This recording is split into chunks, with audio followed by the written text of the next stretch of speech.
Your Honor, Ms. Patton, members of the jury, they don't get to guess. They had to prove to you that Peony Estates pesticide got into Peony Estates wine. But they didn't get to just say it was inevitable. No, they had to prove it. But they couldn't. So they guessed. They guessed because the law's not on their side. They guessed because none of their witnesses saw it happen. The members of the jury, they don't get to guess. They had to prove that we broke Midland's Code 12100, the code on pest control. They had to prove that the way in which we broke it harmed Mr. Petrillo, and they had to prove direct and proximate cause. You'll notice Miss Patton never said that last one. And that's because they don't have it. And that's because, like their witnesses, they just guessed it was there. Well, they also had to prove this by a preponderance of the evidence. That means that if you weigh their case against our case and you just can't decide, well, then you have to find in favor of the defense. They also had the burden of proof in today's case. That means they had to answer all the guesses they made.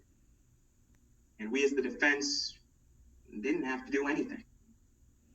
We could have sat back in our chair, twiddled our thumbs as the time went by, and not said a single word. But we decided to point out their guesses because the law says they don't get to guess. And who would they call to prove their case? Riley Atkins O'Keefe, who got on the stand and told you he didn't see cross-contamination. He didn't see pesticides touch that wine. He didn't see direct and proximate cause. He, like the plaintiff, just guessed there was one. They also called Casey Soto to the stand. They put Casey through this trial when she should be grieving, when she should be with her friends and family. Why? So they could have her talk about things she didn't see, so they could make her guess. The only person that can tell you whether those things actually happened is Austin Lewis. And she told you they didn't. You also heard from Sam Arnold. She's a chef that worked at a wedding where someone died of poisoning. She needs this case to be on the winery. Because if it's not, then the finger gets pointed at her. Members of the jury, remember our case. Remember the graphic Dr. Cannon showed you. She explained how uncertain the facts really are. She explained that we don't even know what graft it is, let alone whether or not pesticides was above 50%. When you think about Dr. Cannon's uncertainty, it pushes the scales in our favor. You also heard from Miss Blair Osborne. She told you she saw Genesis after he drank the wine. He wasn't wheezy.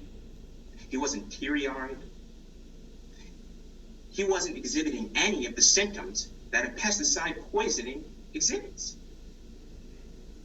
You also heard from Austin Lewis, the only person in this trial that doesn't have to guess. And what she tell you? She told you exactly what Riley told you. That he didn't see any crossover, that there was no pesticides touching wine, that there was no direct and proximate cause.